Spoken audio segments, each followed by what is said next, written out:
오늘 말씀의 제목은 예수께서 세례를 받으시다입니다. 세례가 무엇입니까? 물에 잠긴다, 그렇죠? 그리고 죄를 씻김 받는다라는 의미가 있습니다. 죄인이 하나님 앞에 회개하고 그 회개의 표로 죄를 씻어 정결하게 되는 것, 그것이 세례입니다. 우리에게 세례란 그리스도와 함께 죽는 것이고 또 그리스도와 함께 부활하여 다시 사는 것을 의미합니다. 세례는 의인이 받는 것이 아닙니다. 죄인이 받는 것입니다. 그런데 어찌된 일인지 죄인도 세례를 받지만 예수님도 세례를 받는 장면이 나옵니다.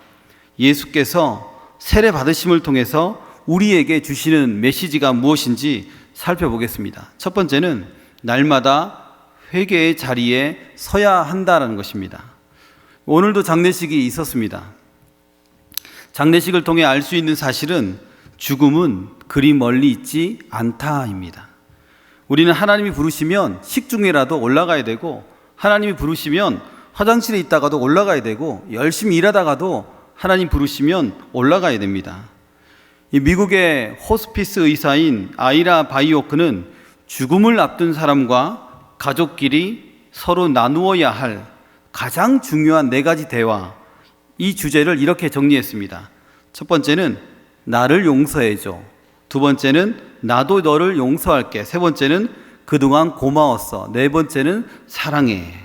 용서해줘, 용서할게, 고마웠어, 사랑해. 반드시 이 문제는 부르심 받기 전에 짚고 넘어가야 된다는 거죠. 간단하지만 꺼내기가 사실은 쉽지 않은 언어입니다. 그렇지만 이 말들이 우리의 마음에 울림을 주는 그런 말들입니다. 사랑하는 가족을 떠나 보낼 때에 용기를 내서 이런 말을 꺼내라 말이죠. 아니, 평소에 사랑과 용서와 고마워 이런 말을 자주 사용하면 좋겠다 싶습니다. 평소에 이런 말들을 통해서 서로에게 울림을 주고받아야 됩니다. 오늘 세례 요한은 구약시대의 마지막 선지자로서 뭇 사람들에게 큰 울림을 준 사람입니다. 구약을 통해 우리가 알 수 있는 것은 우리에게 희망이라곤 일도 없다. 일도 없으니 우리의 희망인 예수 그리스도가 이 땅에 오셔야 한다는 것을 말하고 있습니다. 마태복음 3장 2절에 회개하라 천국이 가까이 왔느니라 하였으니, 세례 요한은 큰 울림을 주는 사람이었습니다. 광야에서 외쳤습니다. 회개하라 천국이 가까이 왔다. 너희는 주의 길을 준비하라. 그가 오실 길을 곧게 하라. 그의 그 진실한 외침이 광야에 또한 빈들의 메아리가 되어서 뭇 죄인들의 마음에 큰 울림이 된 것입니다. 그 울림으로 인해서 광야의 빈들의 수많은 사람들이 괴로워했습니다. 마음에 찔림이 있기 때문이죠. 그들은 지금까지 자신들이 지었던 수많은 죄들이 자꾸 떠올라서 힘들어했고, 그리고 더 이상 죄를 짓지 않겠노라고 여기저기서 공개적으로 자신들의 죄를 자백했습니다. 곳곳에서 울부짖는 소리, 신음하는 소리가 울려 퍼졌습니다. 세례 요한 앞에 회개를 열망하는 그 눈빛을 갖고 있는 사람들이, 수많은 무리들이 줄을 지어서 세례를 받았습니다. 하나님의 말씀은 이렇게 울림이 되어서 수많은 사람들을 회개의 자리로 인도하였습니다. 지금도 여전히 선포되는 말씀을 통해 수많은 사람들은 회개의 자리로 나아가고 있습니다. 우리도 그렇습니다. 저도 그렇습니다. 선포되는 말씀을 통해 회개의 자리에 나아가고 있습니다. 어떤 목사님이 이렇게 말했습니다. 나는 지금 품고 있는 꿈이 있습니다. 나는 강단에서 외치는 설교 말씀을 통해, 텔레비전과 라디오 설교 방영을 통해, 문서 선교를 통해 우리 민족이 회개하고 주님 앞으로 돌아오는 꿈을 꾸고 있습니다. 나는 암탉이 계란을 품는 것 같이 날마다 이 꿈을 품고 있습니다. 어쩌면 이 목사님의 바램과 희망인 것 뿐만 아니라 모든 말씀을 선포하는 설교자들의 바램일 것입니다. 자신을 포함해서 모든 민족이 회개하고 주께 돌아오기를 간절히 바라고 또 바라고 기도하고, 이런 모든 설교자의 바램이 있는 것입니다. 우리는 일상생활 속에서 죄를 많이 짓습니다. 겉보기에 다 그럴듯하게 보입니다. 깨끗하게 보이고 청결하게 보입니다. 그런데 보이지 않는 그 속을 들여다보면 어느 누구도 깨끗한 사람이 없습니다. 이 귀를 한번 살펴보았습니다. 귀 안에 무엇이 있는가, 이비인후과 가서 한번 살펴보시면 깜짝 놀랍니다. 제 오른쪽 귀를 살펴보니까 멀쩡한 것 같지만 이 안에 실밥도 있고, 그다음 이 안에 이 귀지가 엄청 많더라고요. 그래서 식사 시간에 보여주면 밥을 절대 먹을 수가 없습니다. 깜짝 놀랍니다. 겉보기엔 깨끗해 보이지만 실상은 그렇지 않다는 것입니다. 우리의 마음도 그렇습니다. 그러므로 우리는 말씀을 읽을 때, 말씀을 들을 때 우리의 마음속에 울림이 올 때 거부하지 마시길 바랍니다. 내 마음속 울림에 아멘, 내 마음속 울림에 회개의 자리로 나가셔야 됩니다. 회개할 때 죄의 용서를 받고 구원의 기쁨을 누릴 수 있습니다. 우리가 잘 알고 있는 이 베토벤은 청각장애를 갖고 있었습니다. 그는 바람이 있었죠. 짧은 시간이지만 가족들의 목소리를 들을 수 있다면, 또한 자신의 목소리를 들을 수 있다면 그것이 그의 바람이지 않았을까 생각해 보았습니다. 어쩌면 그는 마음의 귀를 활짝 열고 세상 사람들이 듣지 못하는 영혼의 소리를 듣지 않았을까, 그런 생각도 해보았습니다. 그는 영혼의 소리를 들을 수 있기에 세상의 잡다한 허다한 소리들, 불필요한 소리들을 듣지 않는 것에 대해서 다행스럽게 여겼을 수도 있습니다. 비록 육체의 귀는 열려 있지만 부질없고 쓸데없는 그 소리들 하나도 거르지 않고 우리는 다 듣습니다. 그런데 정작 예수님의 말씀이 주는 그 영혼의 울림에는 우리는 귀 기울이지 않는다라는 생각을 해보게 됩니다. 사랑하는 여러분, 선포되는 말씀의 울림 속에, 또는 말씀을 묵상하면서 내게 다가오는 말씀의 울림 속에 우리의 마음을 활짝 열어놓길 바랍니다. 죄로 인해 마음이 부대낍니다. 힘들 때가 옵니다. 괴로움이 옵니다. 그때 아멘으로 받아들이고 회개하면 우리 주님께서 우리 한 사람 한 사람에게 주시는 큰 은혜와 기쁨을 주실 줄 믿습니다. 예수님의 이 세례 받으심, 이 사건을 통해 우리에게 주시는 메시지는 우리는 날마다 회개의 자리에 머물러 있으라. 두 번째는 예수님의 그 희생을 이웃에게 전하는 것입니다. 어릴 적 저는 별스럽게 어머니의 품에 잘 붙어 있었습니다. 어머니가 화장실 갈 때도 떨어지지 않아서 어머니가 포대기에 업고 화장실을 갈 정도였습니다. 잠 안 자는 별난 아기들이 제법 많이 있죠. 어떤 제가 아는 분들 보니까 아이가 잠을 안 자니까 어머님이 등에 업고 몇 시간 동안 콧노래를 부르면서 집 앞을 오며 가며 하고 있더라고요. 그래도 안 되면 남편을 깨웁니다.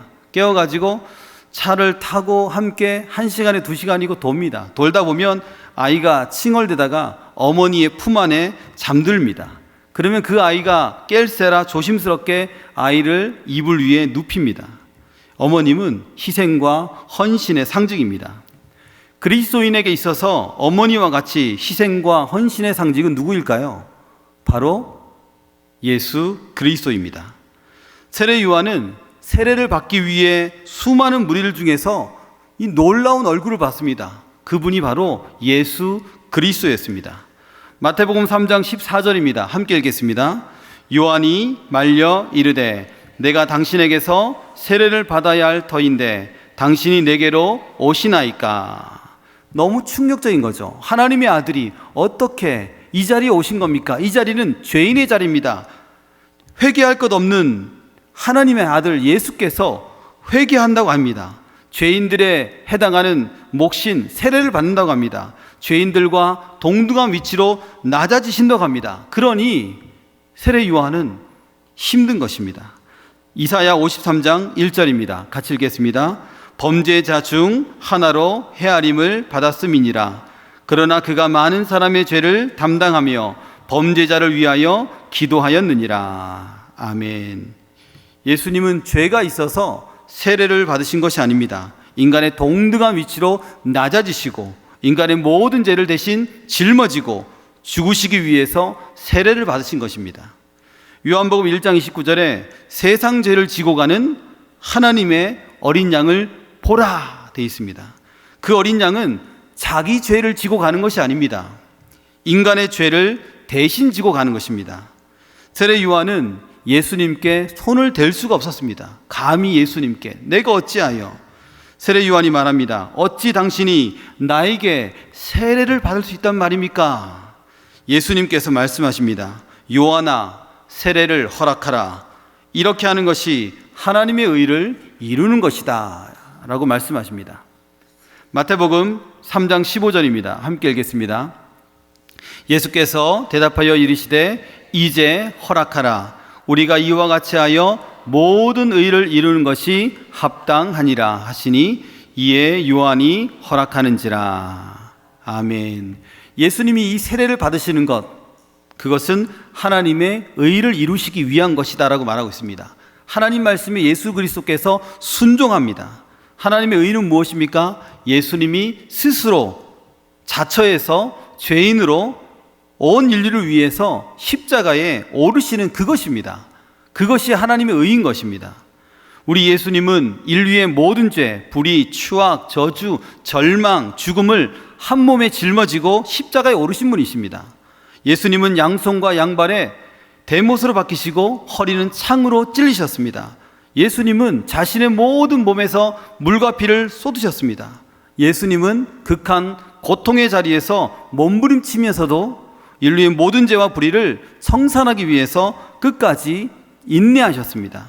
그가 말씀하십니다. 엘리 엘리 라마 사박다니, 나의 하나님 어찌하여 나를 버리셨나이까 라고 그는 절규했습니다. 그리고 요한복음 19장 30절에 다 이루었다 라고 말씀하신 후에 운명하신 것입니다. 요한복음 19장 30절 제가 읽어드리겠습니다. 예수께서 신 포도주를 받으신 후에 이르시되 다 이루었다 하시고 머리를 숙이니 영혼이 떠나 가시니라. 아멘. 스스로 죄인으로 자처한 대가가 너무나 큽니다. 그럼에도 불구하고 우리 예수님은 이렇게 엄청난 대가를 지불하셨음에도 우리에게 은혜를 베푸실 때 아무런 대가도 요구하지 않았습니다. 사랑하는 여러분, 근본에 VIP 초청 사랑주의를 보냈습니다. 수많은 분들이 교회로 찾아왔습니다. 선포되는 말씀을 가만히 듣는 그분들의 모습이 마치 어린아이와 같았습니다. 처음 교회를 발을 디딘 분들이 말합니다. 아멘, 아멘, 아멘. 그러다가 그렇게 말하더라고요. 우리 이러다 교회 다니는 거 아니야? 이 말은 우리 이필순 권사님의 직접 들으신 말입니다. 너무 웃기더라고요. 우리 이러다 교회 다니는 거 아니야? 말씀이 너무 은혜스럽고 말씀이 너무 다가오니까 그렇게 반응했다는 것입니다. 그러면서 웃음꽃을 피웠다라고 말씀하셨습니다. 우리는 사람들의 죄 용서를 위해서 우리 예수님이 십자가에서 나 대신 죽으셨다는 소식을 우리 가족과 사랑하는 이웃에게 증거하는 우리 모두가 되시기를 바랍니다. 오늘 마지막 세 번째, 예수님께서 세례 받으셨다는 그것을 통해서 우리에게 말씀하시는 것은 하나님 사랑의 음성을 들으란 말입니다. 예수님이 세례 받으실 때 어떤 일이 일어났습니까? 하늘문이 활짝 열렸습니다. 그리고 성령이 비둘기같이 임했습니다. 그리고 하늘에서는 소리가 들렸습니다. 삼위 하나님이 딱 보이죠? 이는 내 사랑하는 아들이요 내 기뻐하는 자라. 얼마나 아름다운 말입니까? 얼마나 영광스러운 말입니까? 예수님은 하나님의 사랑을 정말 많이 받았습니다. 예수님의 공생애를 시작할 때 예수님은 하나님의 음성을 듣고 시작했습니다. 이 말씀은 하나님께서 예수님이 세례받는 것, 그것을 만족해 하시는 것입니다. 멸시를 당할 것을 알았고 버림을 받고 육체에 심각한 고통이 가해질 것을 알았습니다.